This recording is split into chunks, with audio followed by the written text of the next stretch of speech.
Meus caros irmãos e irmãs, os que estão aqui no santuário, você que nos acompanha de casa e as pessoas que vão assistir esta pregação depois que ela foi feita. Nós temos a graça, e é realmente uma bênção, podermos aprofundar um pouco neste Evangelho de João, capítulo 9, 1 a 41, é o Evangelho da cura de um cego de nascença. Hoje nós devemos olhar para o nosso batismo, para a nossa inserção em Cristo. Podemos dizer que uma pessoa batizada, ela se torna iluminada, e nós devemos viver como os filhos da luz e não como os filhos das trevas.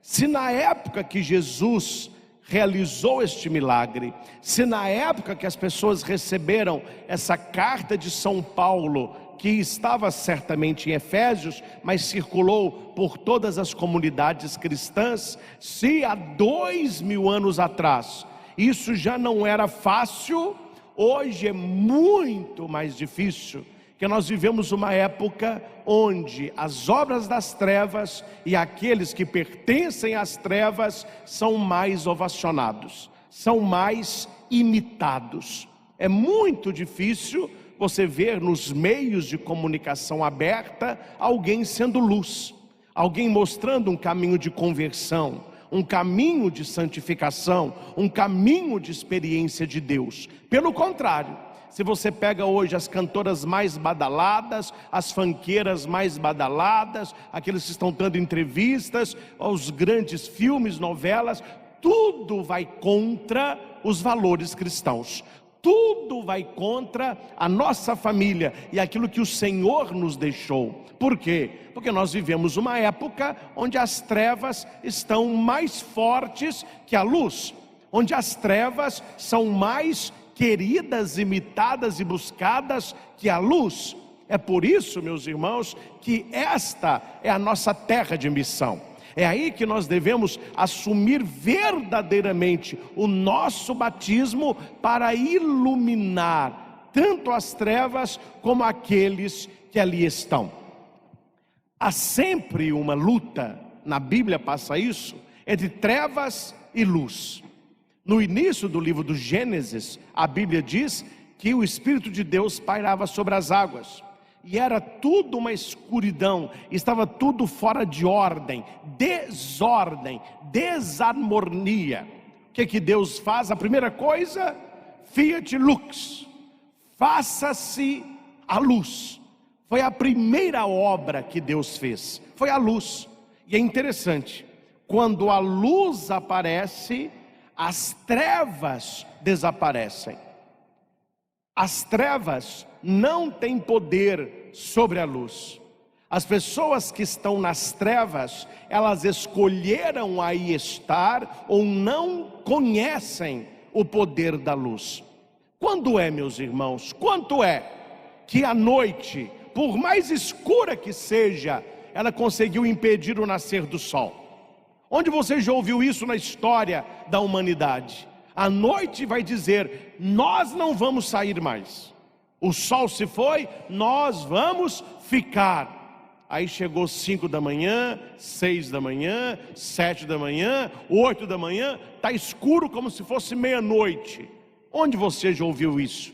Isso não acontece, porque a luz tem um poder infinitamente maior que as trevas. Na nossa casa, basta que acabe a energia elétrica para que as trevas tomem conta.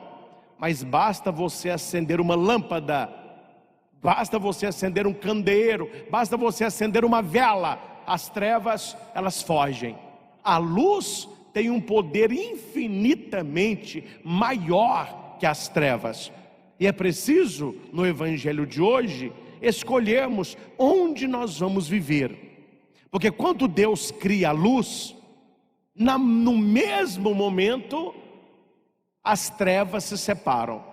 Há pessoas que escolheram viver na luz e há pessoas que escolheram viver nas trevas. Claro que o Evangelho de hoje é uma cura que o Senhor realiza.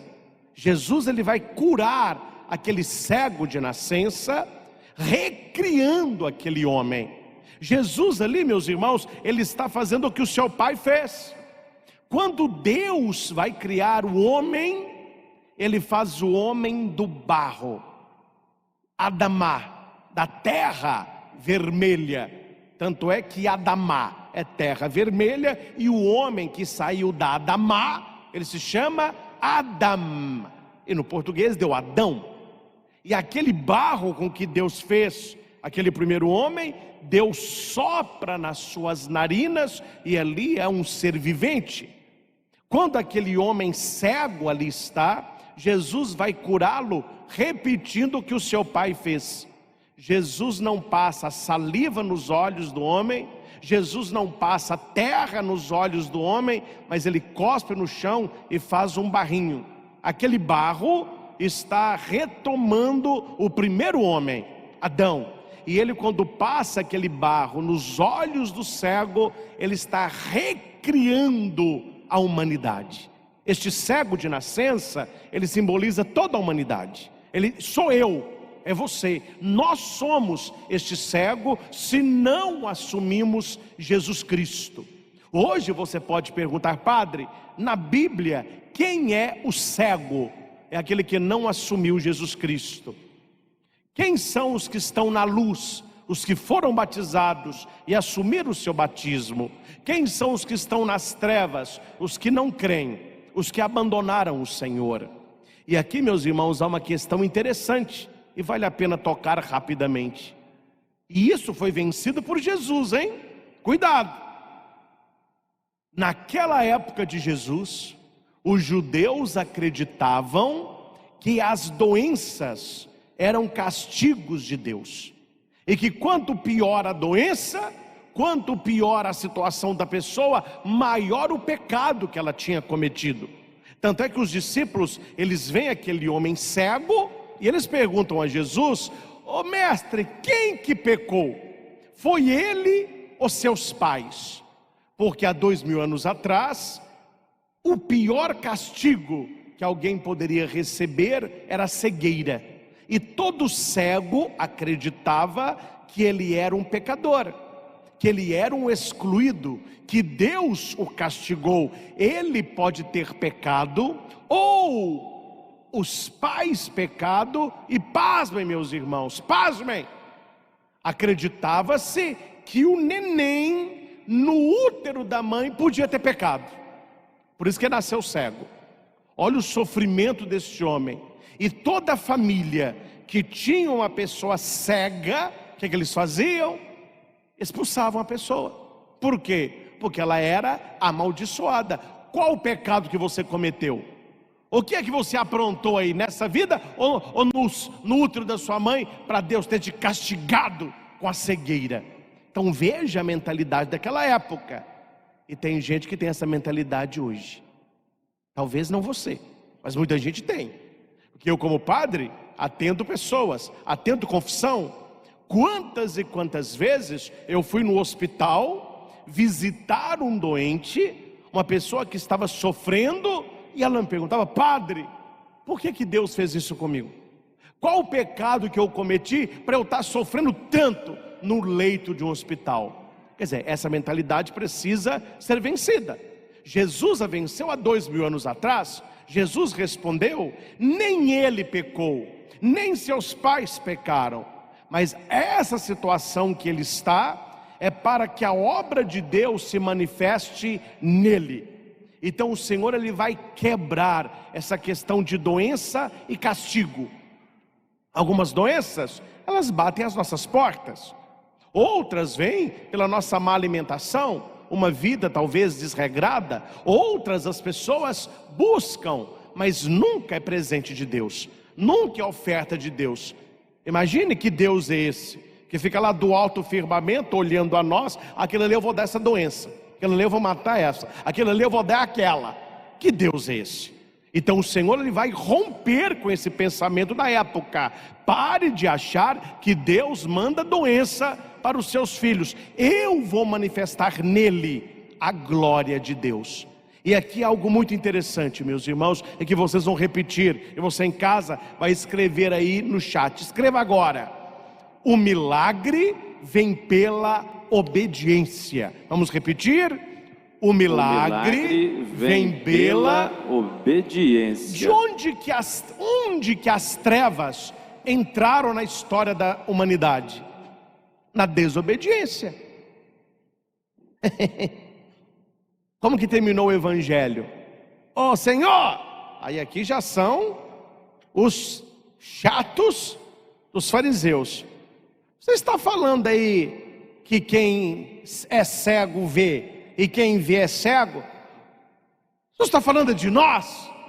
E Jesus disse: se fosseis cegos, não teríeis culpa. Mas como vocês dizem, nós vemos, o vosso pecado permanece. Volta lá, gente, Adão e Eva. Eles andavam nus, não tinha pecado, ninguém olhava com maldade um para o outro, viviam em harmonia, uma amizade profunda com Deus. Quando eles comeram o fruto proibido, o que a Bíblia diz?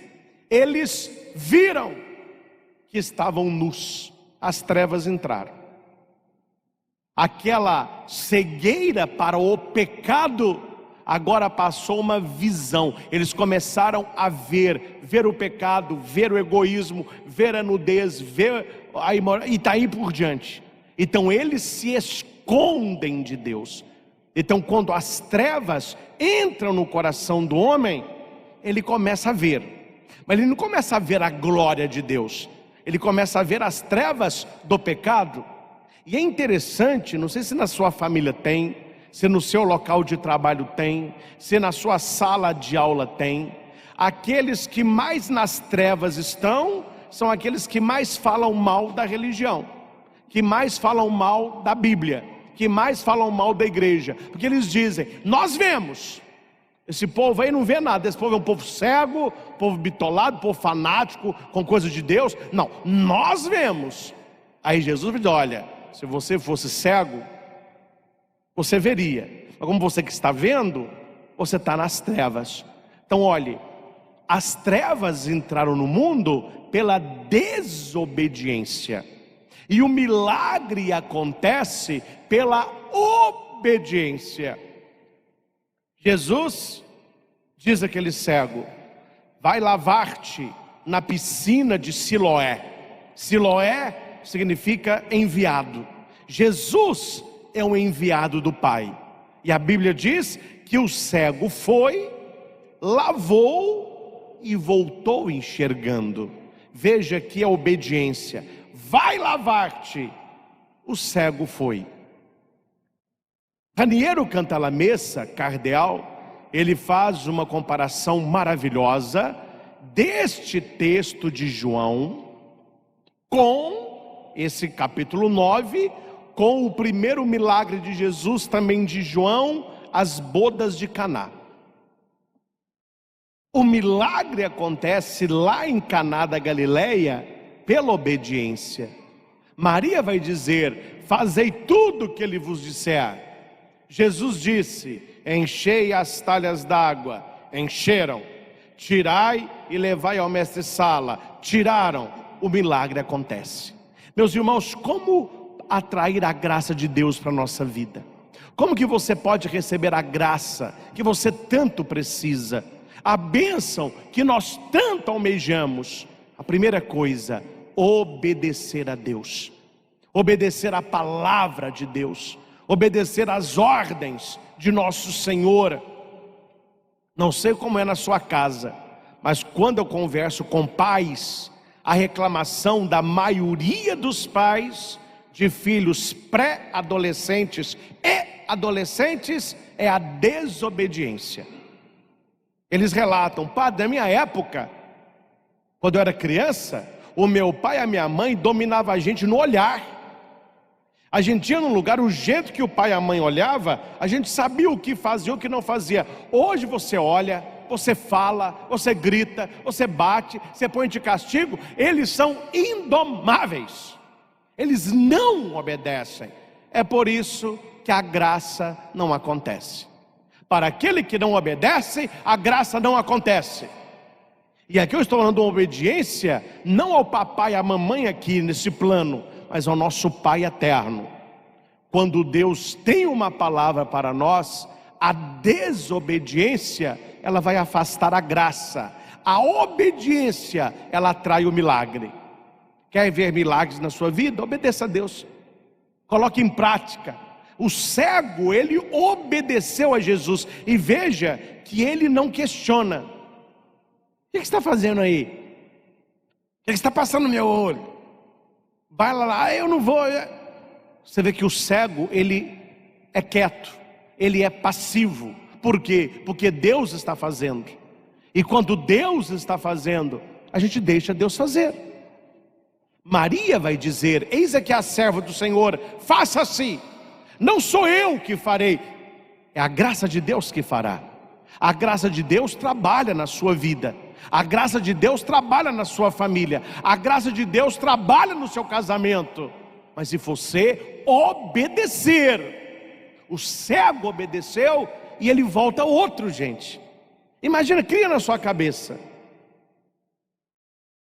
um lago, Siloé, uma piscina, o homem cego indo. Talvez ele pediu a direção: Senhor, eu vou, mas pelo menos me põe na direção para cá, ó.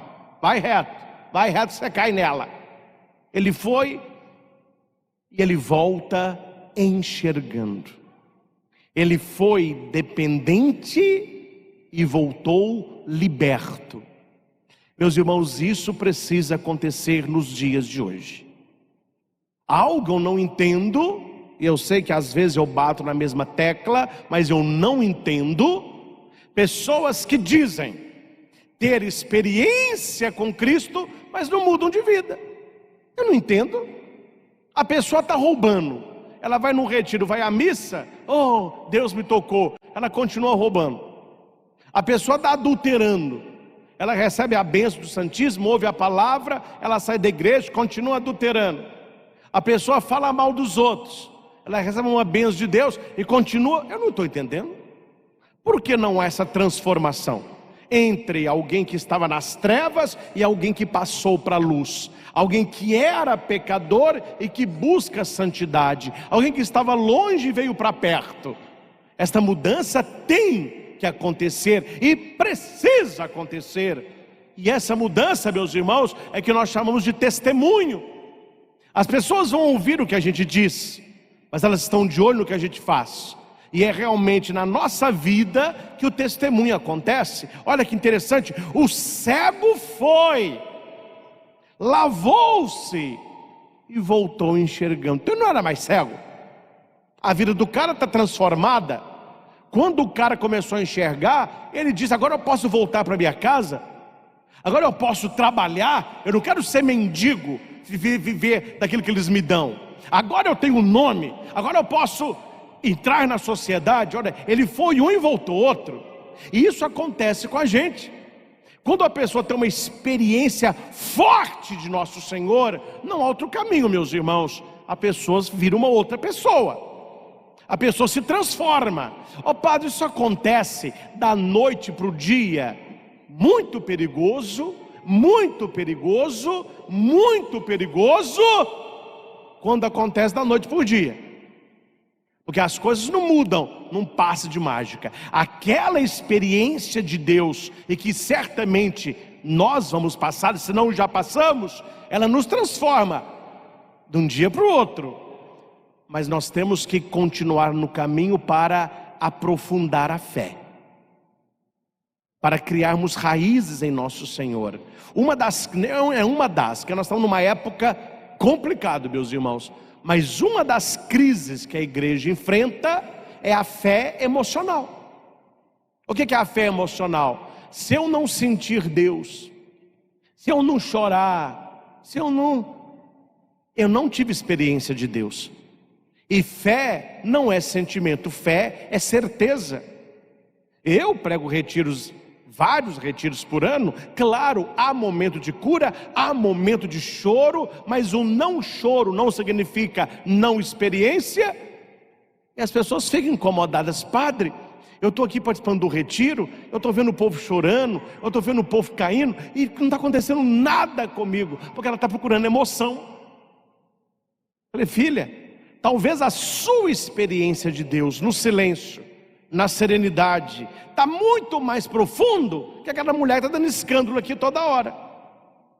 Então nós não podemos ter uma fé apenas de momento, mas é uma fé continuada, uma fé aprofundada. E a mudança, ela é real. A mudança, ela é real.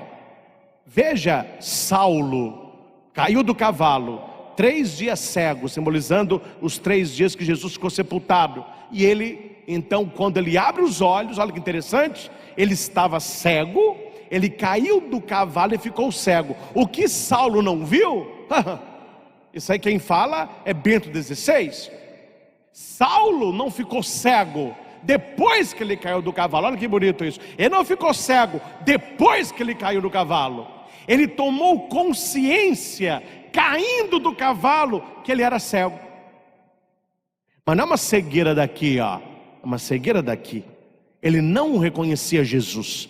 Ele não seguia nosso Senhor. E quando ele cai do cavalo, ele toma consciência: eu estou cego. E por que ele ficou cego? Porque ele viu uma grande luz, e na luz saiu a voz. Quem era a luz? É Jesus. Olha que interessante como que a Bíblia trabalha luz e trevas. Depois de 3 dias cego, ele recebe a oração, cai dos seus olhos como escamas de peixe, a Bíblia diz isso, e ele volta a ver. Mas aquele homem que começou a enxergar, ele não é mais Saulo, ele é Paulo, e ele passa a testemunhar nosso Senhor. Ele era cego porque não acreditava, agora ele está vendo porque ele crê. Meus irmãos, as pessoas, e não é só por causa delas, é por causa dele, mas as pessoas precisam olhar para nós, para mim, para você, e elas precisam dizer assim: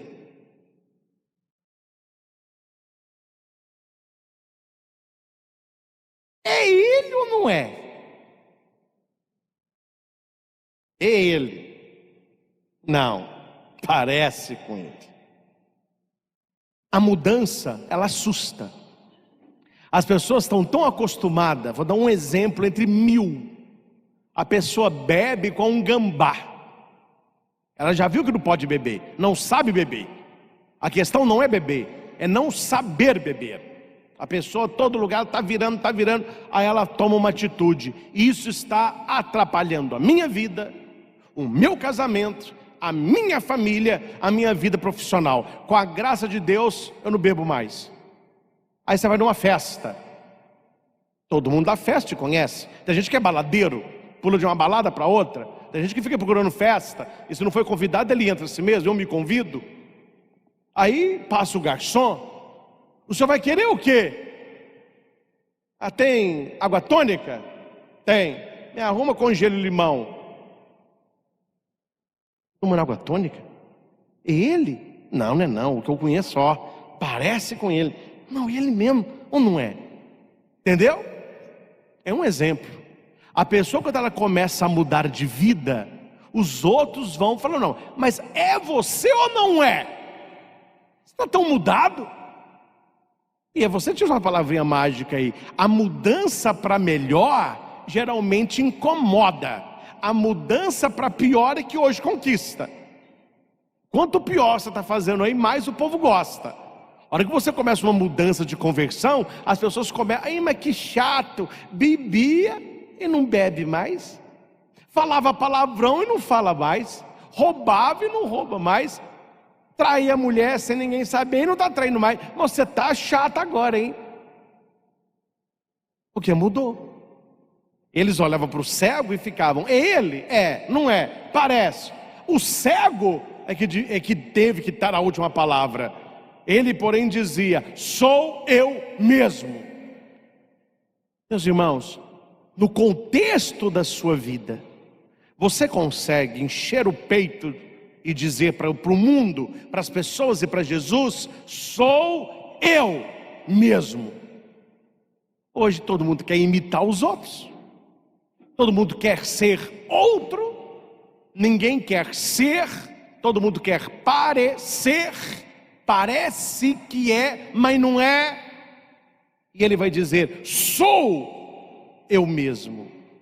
Meus irmãos, uma palavra de conforto para muitos aqui na igreja e para você que está em casa: reze por aqueles que não creem, mas não fique gastando o seu tempo, a sua energia e a sua saúde com quem não quer. Há pessoas que ficam brigando para que a família creia. Todo domingo, que é dia do Senhor, dia de missa, tem família que o pau quebra, literalmente. O pai levanta para ir à missa, o menino não quer, está de bermuda, chinelão, e a namorada também está lá, não sei o que essa menina está fazendo lá essa hora da manhã, aquela confusão em casa, e pega pet, aquela bagunça. Em vez de ser um momento de oração, é um momento de briga. E por que a briga acontece? Porque na nossa cabeça, crer em Jesus é uma obrigação, não há outro caminho. E aprenda com o evangelho de hoje: as pessoas que não creem e que não querem crer, não adianta, vou falar coisa rasgada aqui, não adianta você pegar um milagre e passar na cara dela assim, ó, que ela não vai acreditar. Para quem não crer, milagre nenhum é suficiente. Para quem crê, milagre nenhum é necessário. Então essa sua briga com quem não crê, você está dando um murro e ponta de faca. A pessoa, ela não crê, não é porque você não tem bons argumentos, não é porque você não sabe Bíblia, é porque ela escolheu uma vida de não fé. Porque as pessoas que estão conversando com o cego, eles sabem que ele nasceu cego, mas as pessoas não se convertem e ficam procurando alguma coisa para desmerecer o milagre de nosso Senhor. Eu fiz questão de, nesta missa, ler com vocês o texto todo.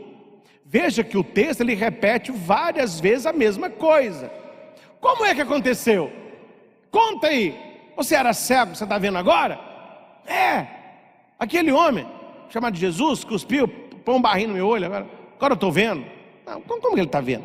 Ele nasceu cego, e ele aparece com ele. Ô menino, vem cá, como que foi que aconteceu? Ai, aquele homem, gente, cuspiu, fez um barrinho, aí levou para o fariseu. Como é que você está enxergando? Chama os pais dele aqui, vamos conversar com os meninos também que está falando. Chama os pais. Os pais, tremendo de medo, falou: ó, pergunta para ele de maior de idade. O que a gente sabe é que ele nasceu cego. Como ele está vendo e quem fez, nós não sabemos. Traz a bacia de Pilatos, nós não sabemos o que está acontecendo não. Como é que você está vendo? Olha, as perguntas se repetem, ele está dando as respostas e as pessoas continuam perguntando. Não adianta você explicar as coisas de Deus para quem não quer entender. Não adianta você pregar para quem não quer converter. Não adianta você ficar mandando coisas de igreja, você está incomodando as pessoas, porque a pessoa não quer, e ela já disse: eu não quero. Desnecessário. E aqui eu destaquei 4 vezes onde a mesma coisa é falada ao cego. Vamos lá, versículo 10. Como é que é se abrir os teus olhos? Versículo 15. Novamente perguntaram os fariseus como ele tinha recuperado a vista. Versículo 19. Este é vosso filho que dizeis ter nascido cego? Como que ele está vendo? Versículo 26. Quem é que te fez isso? Como te abriu os olhos? A mesma pergunta, a mesma coisa, a mesma insistência, a mesma explicação, e eles não creem. Agora, gente, é de lascar, como dizem os cariocas. O versículo 18, para mim, é o fim da picada. Então, os judeus não acreditaram que ele tinha nascido cego e que tinha recuperado a vista. Isso aqui é uma encenação. O cara não é cego porcaria nenhuma. Ele nunca foi cego. Ele ficava sentado ali fingindo que era cego. Ele é um vagabundo, ele queria mendigar. Ficava fingindo que era cego para ganhar dinheiro de graça. Esse Jesus é um impostor. Ele está vendo porque ele nunca foi cego.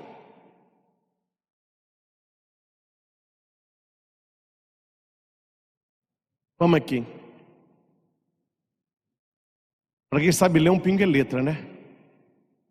Para eu não ser processado, eu vou contar uma história. E um leão morava numa caverna. Ele fez uma festa na caverna e todos os animais foram convidados. Quando chegou o lobo disse assim: que mau cheiro, que caatinga que é essa? Porque o leão comia ali as presas e atrás do trono estava lá resto de osso, pele, gordura, aquele cheiro de carne podre. Aí o leão falou assim: peraí, você vem na minha casa e está falando que está fedendo? Chega aqui perto. O lobo chegou, o leão deu uma patada no lobo, matou ele lá e falou: meu jantar está garantido. Os animais: que é isso? Aí ele falou: ô hiena, vem aqui. Pois não, majestade. Qual o cheiro que está aqui? Que delícia, que delícia. Cheiro de lavanda. Eu nunca vi um lugar tão cheiroso. Eu sei que não é. Você também está mentindo. Chega aqui perto. Pois não, majestade. Matou também a hiena. Aí chegou o macaco, que não tinha visto muita coisa. Macaco, vem aqui. Chega perto do seu rei. Respira fundo e me diga: o que está cheirando aqui? O macaco: majestade, o senhor me desculpe, hoje eu não estou para dar opinião. Eu estou gripado, não estou conseguindo sentir cheiro de nada. Você pelo menos falou a verdade. Estava gripado nada, deu no pé. Ou seja, para quem não crê, ele está esperando apenas um motivo real ou não para detonar você. Hoje a gente fala para cancelar você. Se você hoje fala a verdade, você é processado. Se você hoje fala a verdade, eles te tiram do Face, cancelam o seu Instagram, apaga a sua conta do YouTube. Qual o cheiro que o nosso mundo está? Eu não estou sentindo nada, eu não há gripe danada. Quem são no evangelho os gripados da vez? Os pais do cego. Olha, nós não vamos opinar em nada, viu? Nós não vamos falar nada. Olha, ele nasceu cego, nasceu. Ele está vendo, está. Como aconteceu? Quem fez? Não sei. Pergunta para ele. Ele é de maior? Ele responde. Deixa a gente fora disso aí. Não dê opinião. Não é o mundo nosso. Quando a questão é de fé, não dê opinião para queimar seu filme. E aqui está escrito: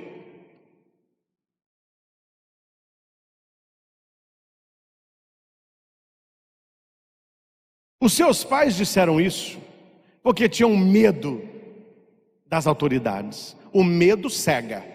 Uma pessoa que tem medo, ela fica cega. Os judeus tinham combinado expulsar da comunidade quem declarasse que Jesus é o Messias. Vá um jovem entrar numa universidade, principalmente as federais, e vai ele na sala, fala: olha gente, eu sou cristão, eu sou católico praticante. Ele verá isso aqui na vida dele. Ele será expulso da turma. Ninguém chama ele para sair.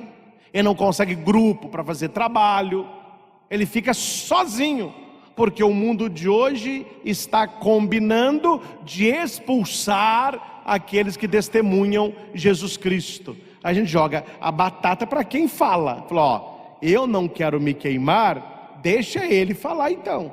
Se ele está falando, e falo para os que estão aqui, porque estão em casa também. Não sempre a minha vida bem corrida, mas de vez em quando eu leio os comentários nos nossos vídeos no YouTube. Você que está no YouTube aí, nas homilias do YouTube. Fico muito feliz, o pessoal gosta, compartilha bem. O que a gente mais vê é assim: olha, padre, parabéns, viu? Eu gosto do senhor, porque hoje ninguém fala não, o senhor fala. Hoje ninguém...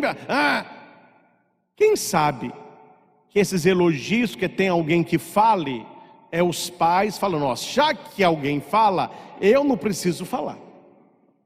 Já que alguém está levando, eu não preciso levar. Olha com ele aí, ele é de maior. É o lavar as mãos, gente. Os pais poderiam ali ter defendido o próprio filho, mas o medo os fez não ter posicionamento. É o que a gente vive hoje. As pessoas não têm posicionamento. Não, pergunta para... Não foi bem isso não, pergunta para ele, pergunta para quem está falando. Eu não estou sabendo de nada. E novamente as perguntas recaem sobre aquele homem que era cego, não mais. Permitam-me, rapidamente, mostrar a evolução daquele ex-cego. Sabe que igreja é lugar de ex? Ou não sabe não? Vocês sabiam que igreja é lugar de ex? Pai, padre, diz que tô, vem para cá. Não é isso que eu estou falando não. Ex-cego, ex-ladrão, ex-adúltero, ex-pecador, ex-safado, ex-mundano. Lugar de ex. Você era, mas não é mais. Você fazia, mas não faz mais. Você falava, mas não fala mais. Você pecava, mas não pega mais. É aqui o teu lugar. Nós que escolhemos a luz. Então veja, a evolução daquele homem é a evolução que nós devemos buscar, gente. O mundo parou no primeiro nível. Nós temos aqui 4 níveis. O mundo parou no primeiro nível. Eu vou citar o versículo 11, o versículo 17, o versículo 30 e o 38. São 4 definições. A primeira vez que eles perguntam para o homem assim: quem te curou? Ele responde: aquele homem chamado Jesus. Aquele homem chamado Jesus. Quem é? Não sei. Eu sei que eles falam Jesus. É um homem. Homem. Não é Deus. Não é o Emanuel. Não é o Salvador. Não é o Redentor. Não é Senhor. Um homem. Aquele homem chamado Jesus. Primeiro nível. Homem, humanidade. Aí eles continuam conversando, continuam perguntando. Aí ele sobe um nível. No versículo 17: e tu, que dizes daquele que te abriu os olhos? Ele não repete, é um homem. Não, ele vai dizer, é um profeta. Olha aí, já subiu. Ele já está tendo experiência. Ele já viu que não é humano, é algo do céu. Então já não é mais um homem, é um profeta. E aqui, meus irmãos, no versículo 30, o ex-cego, além de ver, ele está falando, ele tem voz, ele está pregando. Olha que bonito a pregação que ele faz, do versículo 30 ao 33. Espantoso, vós não sabeis de onde ele é. No entanto, ele abriu-me os olhos. Sabemos que Deus não escuta os pecadores, mas escuta aquele que é piedoso e que faz a sua vontade. Jamais se ouviu dizer que alguém tenha aberto os olhos a um cego de nascença. Se este homem não viesse de Deus, não poderia fazer nada. Olha como que ele já subiu de nível. É aquele que veio de Deus. E por último, aí é de praxe, né? Aí é de praxe. Já que nós não conseguimos vencê-lo na palavra, já que ele não muda a história, já que ele insiste que ele era cego e está vendo por causa de Jesus, vamos fazer o seguinte: vamos expulsá-lo. Ele ficava lá fora porque era cego, agora vai ficar lá fora porque está falando demais, está testemunhando esse tal de Jesus Cristo. E a Bíblia diz que eles expulsaram o homem da comunidade. Meus irmãos, sou eu que estou vendo, ou isso está acontecendo nos nossos dias? Quando você diz não a tantas coisas que as pessoas hoje criaram, inventaram, quando você diz não, isso não é o meu valor, isso eu não acredito, isso eu não creio, primeira coisa que as pessoas fazem, elas te detonam, elas te cancelam e elas te expulsam. Isso aconteceu há 2000 anos atrás e continua muito forte hoje. Quando aquele homem expulso, Jesus ficou sabendo que ele tinha sido expulso. Aí Jesus chega, ô glória, hein? Você não está entendendo, meu irmão? Você não está entendendo a palavra ainda não? Enquanto ele estava no meio do povo, com aqueles que não acreditavam, e bate boca com um, e bate boca com outro, e os pais não querem falar, e eles perguntam de novo, e ele explica, e o pessoal não entende, aquela confusão danada. Onde que estava Jesus? Distante, distante. Porque ele estava tentando explicar quem não queria explicação. Você já viu algum filme? Assim, ó. E eles tentam incriminar o inocente, armam todo o julgamento e o levam para o julgamento, só que a sentença já é culpado. Você sabe que ele vai ser culpado, que tudo está armado. Eles levaram ele ali, não é porque eles queriam saber, é só para proformes, vamos fazer para condenar. Eles não queriam explicação nenhuma daquele cego, eles queriam motivos para expulsá-lo. Quando ele é expulso, atenção nisso, quando ele para de querer provar, quando ele para de querer convencer, quando ele para de andar com aqueles que estão nas trevas e não querem ver, quando ele fica sozinho, é que Jesus aparece para acolhê-lo. Posso fazer só um parênteses aqui rapidinho? Você lembra da festa da Epifania? Os 3 reis magos indo para Belém? Quando eles entram no palácio de Herodes, o que aconteceu com a estrela? Ela apaga, ela some. Quando eles saem do palácio, eles viram a estrela de novo. Deus, ele não se compactua com aqueles que querem ouvir, mas não querem se converter. Foi assim com Herodes. Ele perguntou aos sumos sacerdotes: o que diz aí a profecia? Não, existe uma profecia de que o rei dos judeus nascerá em Belém. Ele ouviu a profecia. Minha pergunta é: ele foi com os reis magos? Não, ouviu por ouvir. Descubra onde o menino está e fale para que eu também vá adorá-lo. Safado, pilantra, ridículo, quer matar o menino. Então, gente, você ficar falando, para quem não quer ouvir, para quem não quer se converter, para quem não quer se comprometer, você está se comprometendo com o não deles. É muito mais o testemunho do que a palavra. E a Bíblia vai dizer que, avisada em sonho, os reis magos não voltaram por Herodes. Gente, desculpe, viu? Desculpa se eu falo o trem rasgado, mas nos tempos que nós estamos vivendo, para você seguir Jesus Cristo de todo o coração, você vai ter que afastar de muita gente e de muito lugar. Deus não se manifesta em todos os lugares e com todas as pessoas. Quando ele é expulso, aí Jesus aparece. Acreditas no Filho do Homem? Quem é, Senhor, para que eu creia nele? Quem é? Eu ainda não conheço. Tu o estás vendo. É aquele que está falando contigo. Exclamou ele: eu creio, Senhor. Senhor é Dominus, do Senhor, Deus. E ele se prostra diante de Jesus. O que é prostrar? Ele ajoelhou e colocou a cabeça nos pés de Jesus.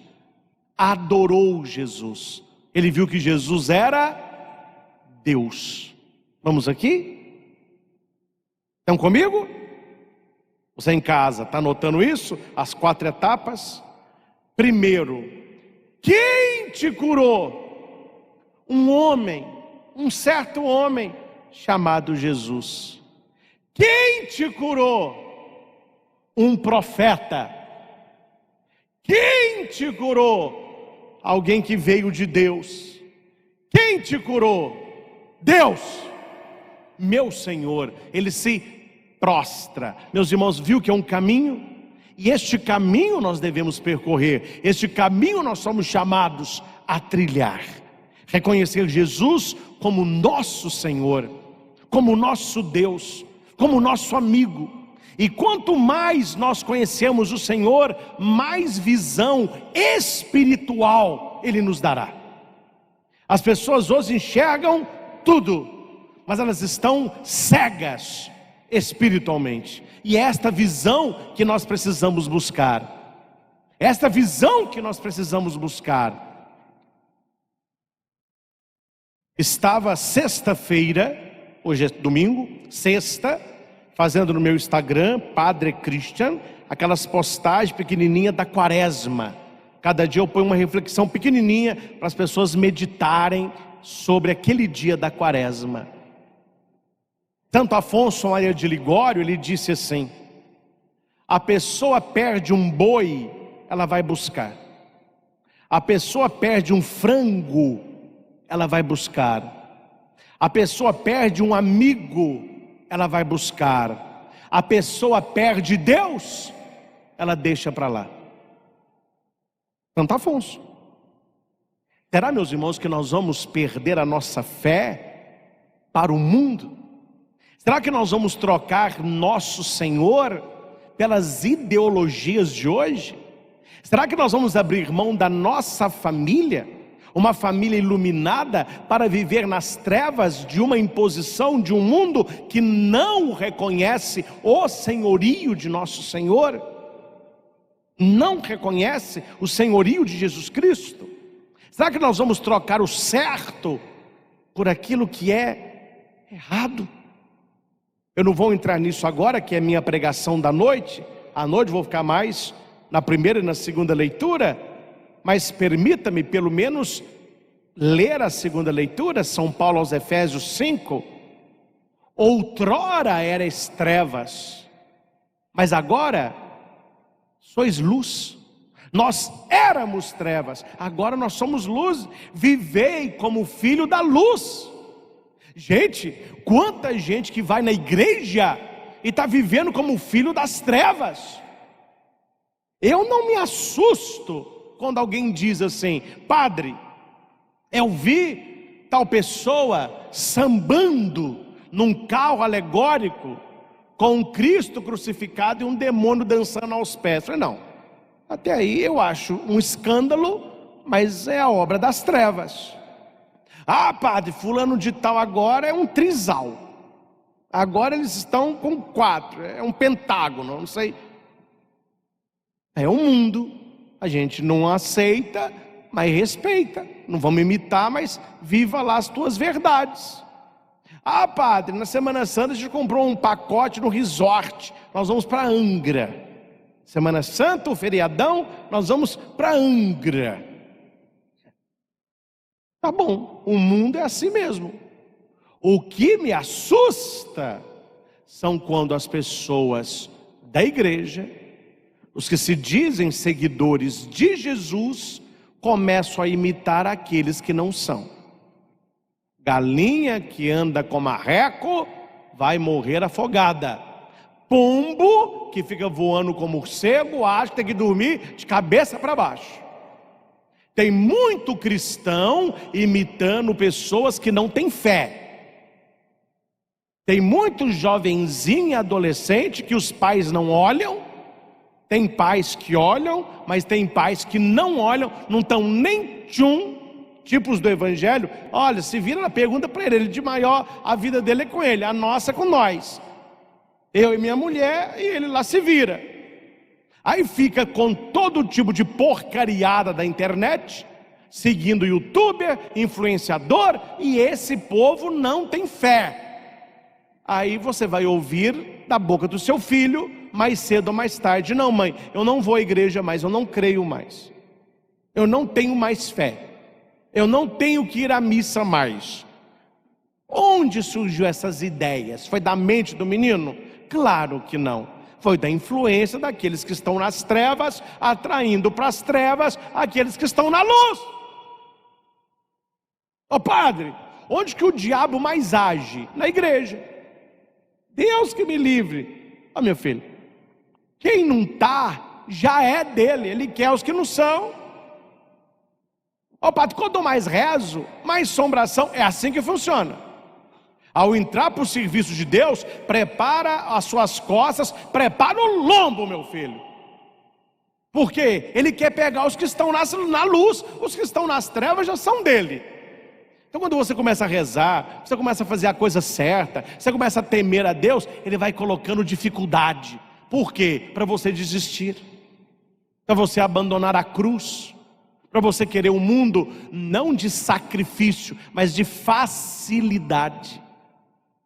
É o discurso da igreja hoje, para muita gente, é um discurso que não convence mais. Por quê? Porque o mundo é um discurso mais gostoso. O mundo é facilidade, diversão, prazer, gozo. Faça o que você quiser, o importante é ser feliz. Aí você vai na igreja, assuma a sua cruz, sacrifício, renúncia, jejum, abstinência, oração. Não dá, né? Aí não dá, entendeu? O mal é muito esperto, ele é muito esperto. E é mais esperto ainda aqueles que estão indo para o lado de lá, porque estão na corda bamba. Quando você for no circo, não pergunta porque o padre está dizendo, pergunta porque para você escutar a verdade. Pergunte para um equilibrista qual é a corda, o cabo de aço que mais joga equilibrista no chão. É a chamada de corda bamba. Porque o cara vai, chega no meio. E o que nós temos visto hoje na nossa igreja? Católicos andando na corda bamba. Pregações bem uma corda bamba. Não vamos puxar demais não, senão a gente perde. Meu filho, mas você está perdendo. Você está perdendo. Porque na corda bamba está todo mundo caindo para o lado das trevas. Quando você vê alguém andando um cabo de aço bem esticado, a pessoa atravessando os abismos, aquele é radical. Esse aí é fanático com religião. Esse aí só fica andando na saia de padre. Porque é assim que o mundo joga. É assim que o mundo joga. E você tem que aprender como que o mundo joga para você jogar. Aí você não sabe como que o mundo joga. Aí você joga e perde. Porque ele está jogando na corda bamba. E a corda bamba vai te jogar no chão com muita facilidade. Com muita facilidade. Então não queira andar com Jesus numa corda bamba. Não queira facilidade, queira santidade. Não queira facilidade, queira santidade. Ganhei agora um livro, já usei na missa da família, de São Maximiliano Maria Kolbe, que é o santo do meu dia, do meu aniversário. É um padre que morreu no campo de concentração para que um pai de família fosse liberto e voltasse para a casa dele. Ele morreu pela família, devoto de Nossa Senhora. E eu estou lendo os escritos de São Maximiliano um pouco nessa quaresma, e ele diz em vários lugares que aquele que está com Maria não haverá de cair nas facilidades do mal. Isso que eu estou falando. Veja a vida de Nossa Senhora. Onde que está a facilidade ali? Eu vejo santidade, mas eu não vejo facilidade. E já começou difícil. Quando ela acabou de receber a notícia do anjo, ela foi para a região montanhosa. Imagina o que é você subir numa região montanhosa. Ou o pessoal quer reta, e nem reta, o pessoal quer descida. Ó papai, me empurra que a gravidade me leva. Nem reto o pessoal quer mais, eles querem ó. E o negócio é ó. Você já notou, gente? Descer é muito mais fácil que... Aí ó. É muito mais fácil descer que subir. Não vou nem explicar. Uma vez, tinha lá em Carmo do Cajuru um Fusquinha. A gente colocou o nome de Fusquinha de Jesus. Falou, padre, é porque é de Jesus? Eu falei, não, filho, é por Jesus. Porque o motor não está bom. Então, quando a gente ia subir aqueles morros das comunidades rurais, lá tinha 14 capelinhas rurais, olha, padre novinho, né? Eu ia celebrar as missas lá, aí levava um acorde, um sacristão, a hora que ele estava subindo, eu ia, aí eu falava, meu Deus, aí todo mundo ficava, empurra Jesus, de Jesus, né? Empurra, aí ele ia. Quando ia descer, eu punha o freio, meu filho, já fez que o freio não pegava, o pessoal, segura Jesus, segura, era o Fusquinha de Jesus, para subir ele empurrava, para descer, ele segurava. Ainda bem que o padre Francisco, hoje é Dom Francisco Cota, né? Bispo Sete Lagoas. Eu trabalhei com ele em Cajuru. Ele vendeu o Fusquinha e comprou um Golzinho. Eu nunca fui tão feliz quando eu fui para a comunidade rural num Golzinho. Você só ia de Fusquinha, né? Mas tem muita gente levando a vida assim, gente, sem comprometimento. Uma vida do empurra, segura, e nunca toma o volante da própria história. Nunca coloca Jesus no carro da própria vida. Discernir o que agrada ao Senhor. Não vos associeis às obras das trevas, que não levam a nada. É a segunda leitura. Não levam a nada. Antes, desmascarai-as. O que essa gente faz em segredo, tenho vergonha até de dizê-lo. Isso aqui foi escrito ontem, não é possível. Ontem. O que esse pessoal faz, eu tenho vergonha, eu não posso nem falar na igreja o que o pessoal está fazendo por aí. Mas tudo que é condenável, torna-se manifesto pela luz. Desperta do que dormes. Levanta-te dentre os mortos, e sobre ti Cristo resplandecerá. Essa é a nossa esperança. E é com esse versículo que nós queremos viver esta quarta semana da Quaresma. E aqui, meus irmãos, você que está em casa, os que frequentam esse horário, já sabem que nesta missa da manhã, a gente faz um estudo bíblico bem extenso, né, um aprofundamento dos textos bíblicos. Penso que não há lugar melhor para aprender Bíblia do que nas homilias dominicais. Você vai ter 54 aulas por ano. Imagino que você aprender tanta coisa que você ouviu hoje, todo domingo. Claro, todo curso de Bíblia é muito válido, mas eu penso que você evangeliza milhares de pessoas na missa dominical. Pegando tantas pessoas que estão conosco no YouTube, rádios que nos transmitem, os que estão aqui na igreja. Quando é que eu faria um curso bíblico com uma sala com essa multidão? Então por isso que nós estamos aqui, para aprender a palavra. E digo-lhes, e com isso finalizo, que eu não disse 10% do que poderia ter sido dito. Que o evangelho é muito profundo, há tanta coisa para a gente entrar, mas eu fui permeando alguns pontos para você entender que o caminho que o cego fez é o caminho que nós estamos fazendo. Amém? O cego fez esse caminho ontem, nós estamos fazendo o caminho hoje.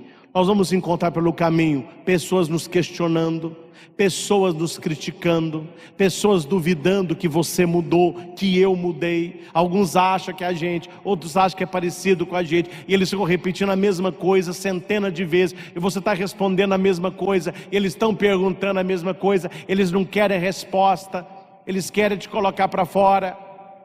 Mas quando eles te expulsarem, saiba, Jesus te acolherá, como acolheu aquele homem. E aqui, por último, não faça o que o cego não fez. Porque tem gente que está fazendo o que o cego não fez. Gente da igreja. Gente da igreja. Você crê no Filho do Homem? Quem sou eu para crer? Sou eu que está falando contigo. Ah, foi bom mesmo você aparecer. Por que você entrou na minha vida? Você só atrapalhou. Eu era cego, ficava lá com as minhas ofertas. Agora, minha família não quis testemunhar, meus amigos me criticaram, me expulsaram. Cuidado. Assuma as provações por causa de Jesus como um galardão de santidade, como um prêmio do céu. Quando as pessoas questionarem você, quando até a sua família abandonar você, quando os seus amigos não te convidarem mais, quando aquelas pessoas que vivem nas trevas expulsarem você, é aí que você tem que ir para Jesus e se prostrar aos seus pés, se prostrar em adoração. Eu creio, Senhor, e eu não vou te largar, eu não vou te trair, eu não vou te abandonar.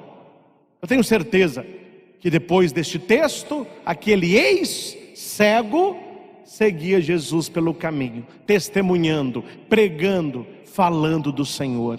Sempre haverá quem rejeite, mas sempre haverá quem aceite. Sempre haverá quem rejeite, sempre haverá quem aceite. Foi um dia desde uma recepção, estava servindo lá refrigerante, essas coisas, suco, champanhe, etc. Aí eu sou o cara da tônica, né? Tem tônica? Ah, tem, trazer para o senhor. Aí ele passou com um tanto de copo de uísque na minha mesa. Minha mãe não toma, meu irmão não toma. Alguém aceita uísque? Não, muito obrigado. Preste atenção. Eu falo coisa clara para você entender. Hora que ninguém na mesa quis uísque, aquele garçom levou a bandeja para trás do local da festa e jogou aquele uísque fora, sim ou não? Sim ou não? Não, ele fez o quê? Lógico, ele foi para outra mesa. Alguém aceita o uísque? Não, tá bom. Ele foi na outra mesa, me dá um, me dá dois, acabou tudo. Quando você começar a oferecer Jesus para as pessoas e elas falarem, não quero, vá para outra mesa. Sempre tem quem quer. Sempre tem quem escolha viver na luz. Se uma mesa não quis, ofereça para outra. Talvez, se os seus próximos não quiserem, ofereça para os distantes, como vê São Paulo. Quis pregar para os de perto, eles disseram não, ele foi pregar para os pagãos, maior missionário de todos os tempos. Deus continua agindo e fazendo.